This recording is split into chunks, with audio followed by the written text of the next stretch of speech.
Previously on Ninjago. An old man insults the one and only protagonist, Kai, the Red One Ninjago, before skeletons attack his village and kidnap his sister. The old man is actually Sensei Wu, a master of SPINJITZU and son of literally Ninjago god himself, and he wants to train Kai to battle his evil brother GARMADON, who is behind his sister Nia's kidnapping.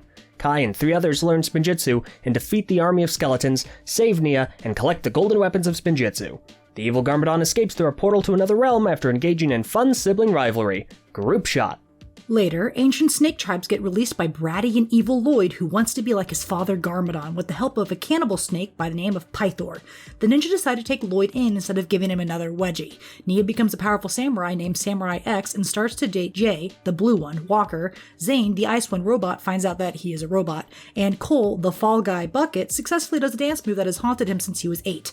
Kai discovers that Lloyd is a prophesized green ninja who is destined to defeat the Dark Lord, aka his dad, and forever make Thanksgivings awkward. But that drama gets put on hold while the ninja work with Lord GARMADON to defeat a giant snake. Everything goes to plan except GARMADON steals the golden weapons for himself and forges a super powerful mega weapon and does super evil stuff like resurrect pirates, create a giant canyon, and turn the ninja into kids. The ninja destroyed the mega weapon and sent the remains to space in an episode that doesn't really matter until it makes everyone angry again in season 3, but we'll get to that.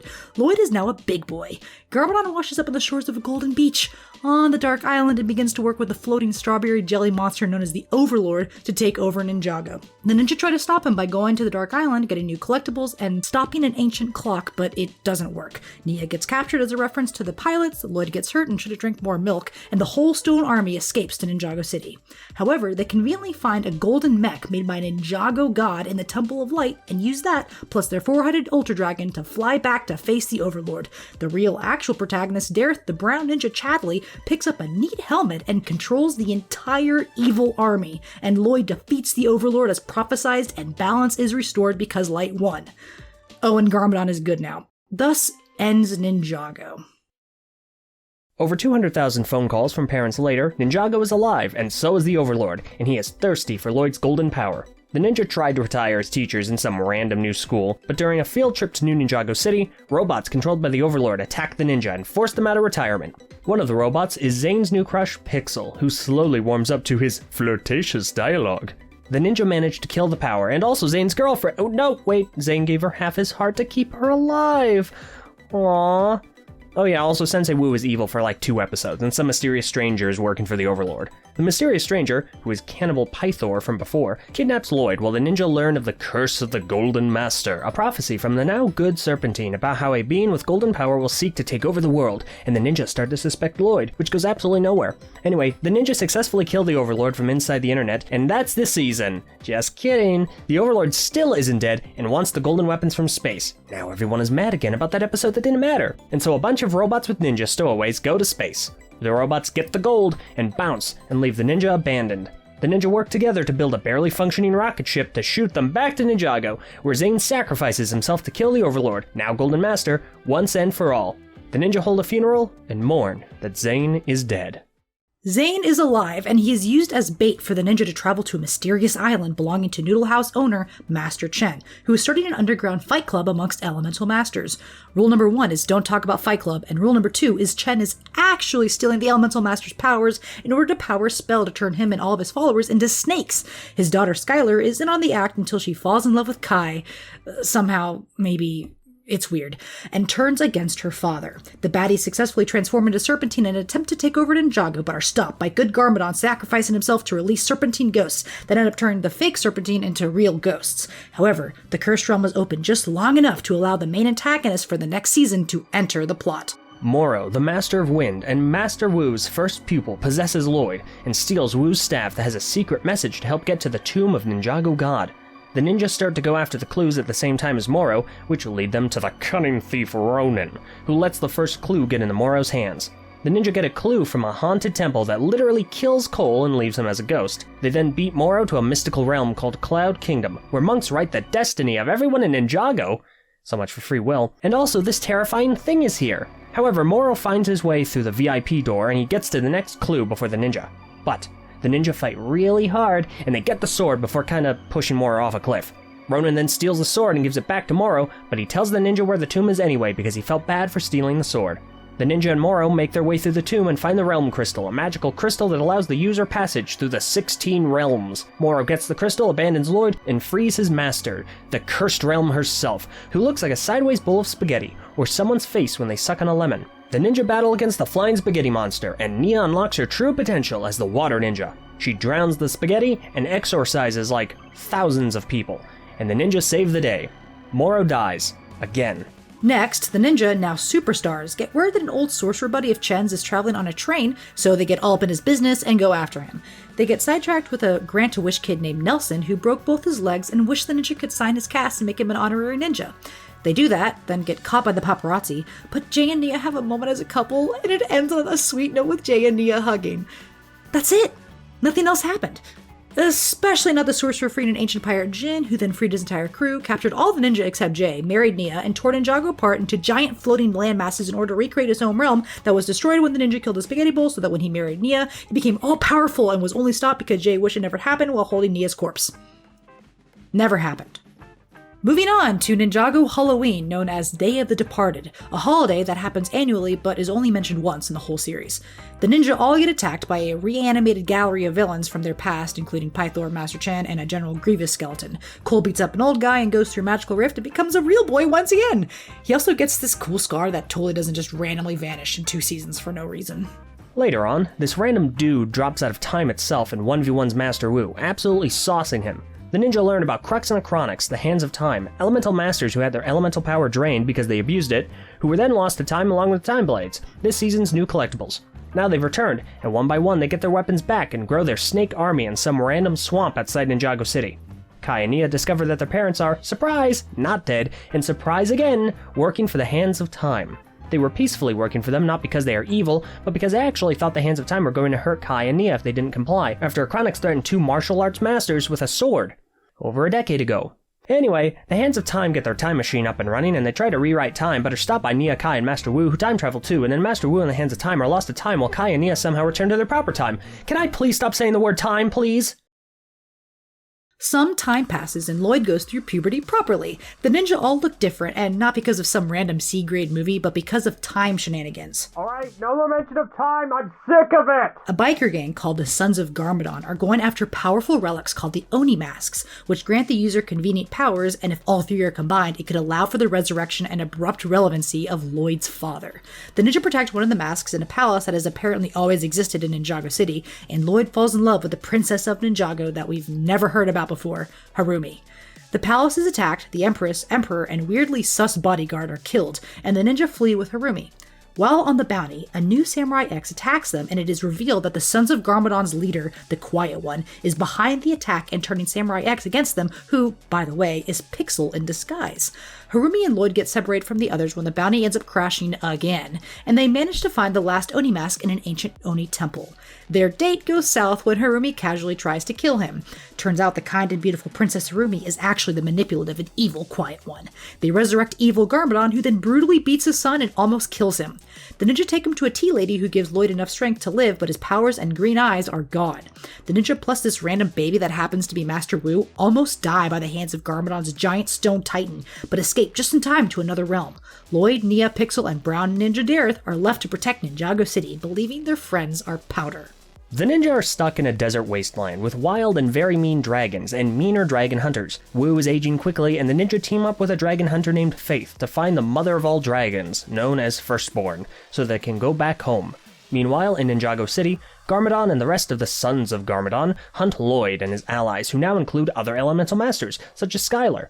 Garmadon, angered that it is taking so long, tears fan-favorite robot villain Mr. E to pieces, leaving Harumi, the crazy Ultraviolet, and now expensive Big Fig Kilo to track down the Resistance and bring Lloyd to Garmadon. However, Harumi gets scared of Garmadon's power and rampaging Colossal Titan and tries to run away, but ends up standing on the wrong building. Garmadon accidentally knocks it down and kills his brand new daughter. No, really, we actually think she's dead. Sorry, Lloyd. Lloyd, Nia, and the others hold out long enough for the ninja to return with new dragons, including Firstborn, and they all take down the Stone Titan while Wu and Lloyd take down Garmadon and get Lloyd's green powers and eyes back. Garmadon, defeated, warns Lloyd of an oncoming and terrible threat, but the others brush it off as no biggie.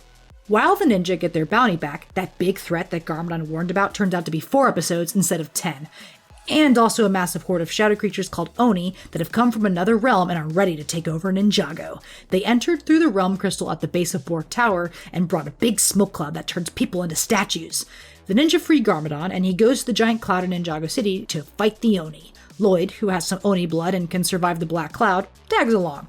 They make it to the source and destroy the realm crystal, which doesn't do anything. So they take the golden armor that the Overlord used like 8 seasons ago before he got exploded by Zane and bounce. Meanwhile, the ninja save Gail Gossip and cameraman Vinny from NGTV News and a bunch of other randos, but Cole falls off the bounty and the high stakes die in the process. The others save Lloyd and Garmadon and have a mental crisis because they, along with the fandom on account of a poster, believe Cole was dead. They move on and regroup at the monastery where Kai reforges the weapons of Spinjitzu. The Oni attack the monastery, Garmadon reveals his ugly Oni side, Cole shows back up because, of course he did, and they all work together to create the Tornado of Creation, which literally kills all the Oni in a big burst of light. Lloyd then dies. I'm kidding. Death doesn't matter in this show. He almost dies and meets Ninjago God himself, who basically says, "Thank you, do you want to die?" And Lloyd was like, "Nah, I like my super tragic and painful life because I have the power of green and friendship." And then he wakes up, Garmadon leaves to star in his own comic book series, and the ninja throw a party and mess with finger paint. The end. Psych! 6 months go by and the ninja are back to being lazy. Master Wu ain't having it and tells the ninja to get back into shape. So the ninja decide to find a quest. There are no issues in Ninjago City, so they look to popular LEGO adventurer Clutch Powers from the critically acclaimed motion picture Adventures of Clutch Powers. The ninja talk him into exploring a pyramid, and in doing so they release an ancient serpentine sorceress named Asphira. She greets them, babbles about revenge, and then steals Kai's elemental powers by draining him with her staff, and then leaves the ninja to die. The ninja only managed to escape because Honorary Ninja Nelson, now with working legs, had a fantastic first day as a paperboy and warned Master Wu and Pixel. Pixel saves the ninja, and they go after Asphira in Ninjago City. She steals a valuable scroll that gives the user insane elemental strength, and then bounces to find revenge against the treacherous deceiver. Turns out the treacherous deceiver is Wu, who when he was a boy taught a young Asphira Spinjitzu in exchange for helping him and Garmadon out. Asphira used those new skills to overthrow the Snake King, and Wu and Garmadon used the power of the scrolls to stop her, and she has sworn revenge since. The ninja locate another scroll at the Explorers Club, and then duke it out against Asphira in the secret Samurai X cave under the monastery. Zane manages to single-handedly stop her and her army before she shoots a big purple blast that kills Zane! Nope, sorry, Ollie's still not dead. Asphira send him to another realm called the Never Realm. The ninja decide to go to the realm and save Zane, assuming that he's alive and well. Their field trip immediately begins on the wrong foot when they crash their giant bounty on wheels and Cole loses their specialty that would have brought them home. They stumble upon a village that is seeking help from some ice emperor and a samurai, so the ninja help out for a bit. Wise Elder 346 successfully helps Kai get his powers back. Meanwhile, Lloyd takes off to find someone new that the community can ship him with, and on the way to the Ice Emperor's castle, he meets a super friendly doggo who joins him. Lloyd's new pet turns out to be a furry named Akita, and she tells him about her village of furries called Formlings, aka people who can turn into animals. The village was made into a giant ice cube ages ago, so they officially team up to take down the Ice Emperor. Meanwhile, Cole decides to right his wrong and go after the legendary Traveler's Tree that is at the top of a nearby mountain. On the way there, he runs into Crag, who is a misunderstood abominable snow monster who had his whole family killed by the very evil, very irredeemable Ice Emperor. Crag takes Cole to the Traveler's Tree and they get some leaves and a berry. Later, Lloyd gets captured and finds out that the massively evil, mass-murdering, child-killing, decades-long dictator tyrant known as the powerful Ice Emperor is actually Zane. He had been sent back in time and had held on to a powerful scroll for so long he turned evil, or something like that. Lloyd tries to stop Zane but fails, and before Zane's right-hand man Vex kills Lloyd, Zane remembers who he is and stops Vex and unfreezes the world. No one discusses how many war crimes Zane committed over the years or how many families he tore apart forever, and instead the ninja managed to go home right after Akita gives Lloyd a kiss on the cheek. Thanks, Lloyd. Your friend Zane killed Crag's entire family. Let's move on. Remember the mechanic? Neither do we. Him, alongside a bunch of random goons, steal a motherboard to an arcade game, and the ninjas stop them and take it from him. Jay finds an old arcade cabinet called Prime Empire, and uses the motherboard to power it, causing it to shoot out a massive blast that turns all the other arcade cabinets in the city into Prime Empire, and allows players to enter the game upon reaching level 13. Jay enters first, and a few days later, Cole, Kai, Nia, and Lloyd enter the game themselves, leaving Zane and Pixel to investigate the game outside.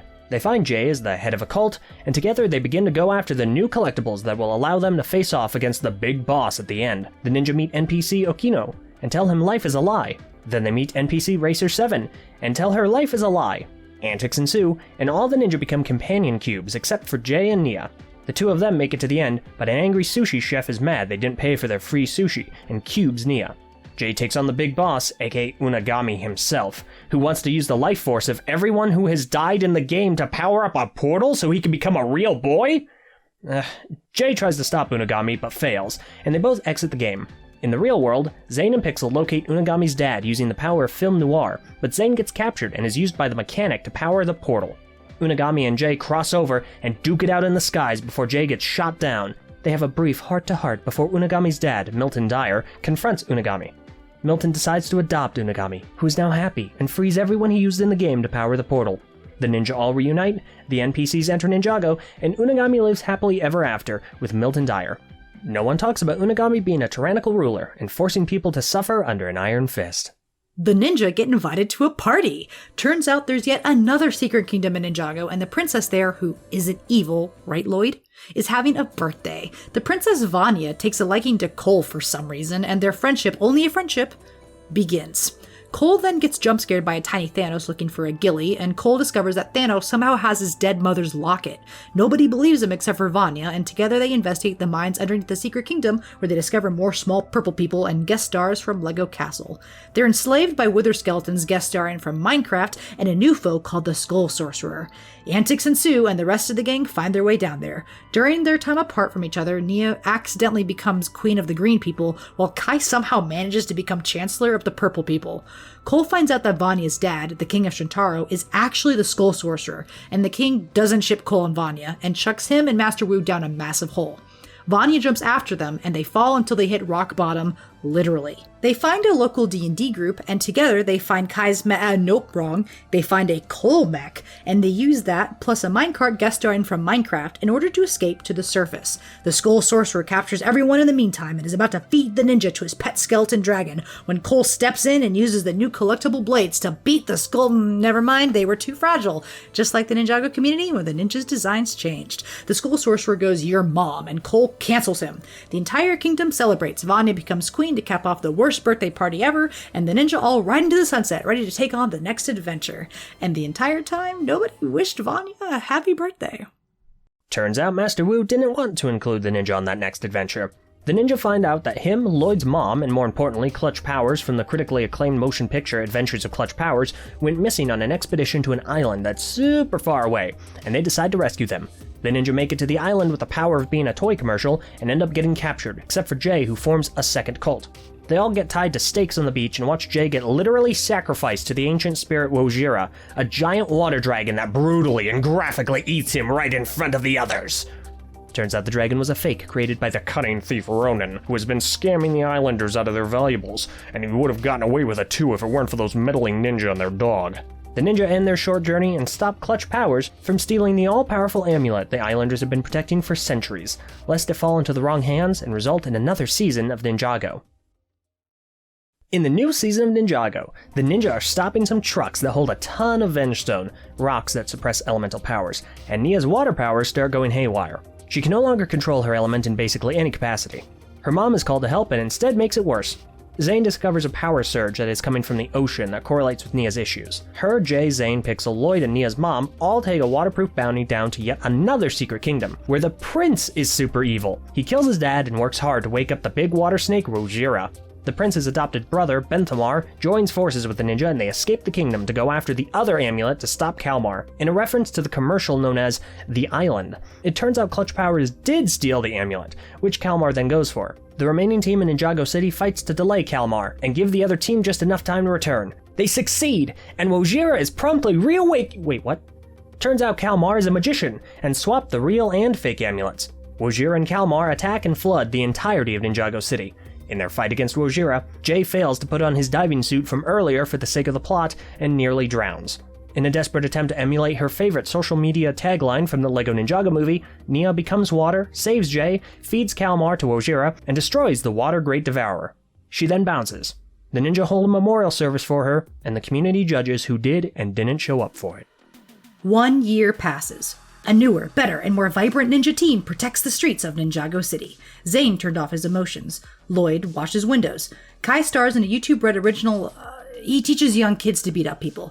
Jay has a beard to one-up Eljay's. But his is fake! And he also talks to glasses of water. Cole is Cole. They all decide to figure out this Vengestone threat and form the team again in the name of Nia.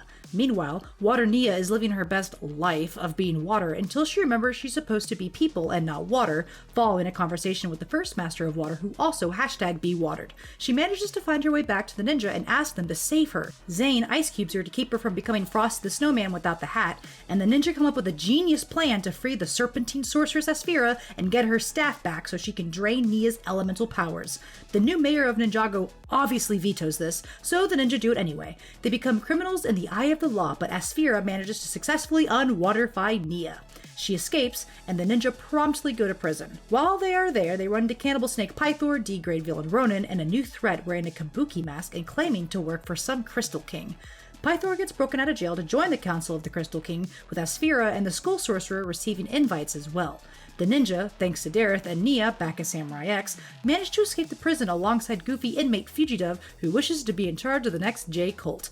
Kai, Dareth, and Zane run into an episode of a soap opera with a pink-haired singer named Sally, who sings this song and gets homesick. Important moral lessons are learned. The ninja decide to infiltrate the Council of the Crystal King by having Lloyd disguise himself as the mechanic. This plan somehow works up until Lloyd gets discovered and is stopped by Mr. Who the F is this guy? Turns out it's Mr. F, not Mr. E, because robot shenanigans. More importantly, Kabuki Mask villain ends up being fan favorite Lloyd Torturer and previously dead Harumi. What? Do no characters stay dead in this universe? Oh yeah, you know the Crystal King?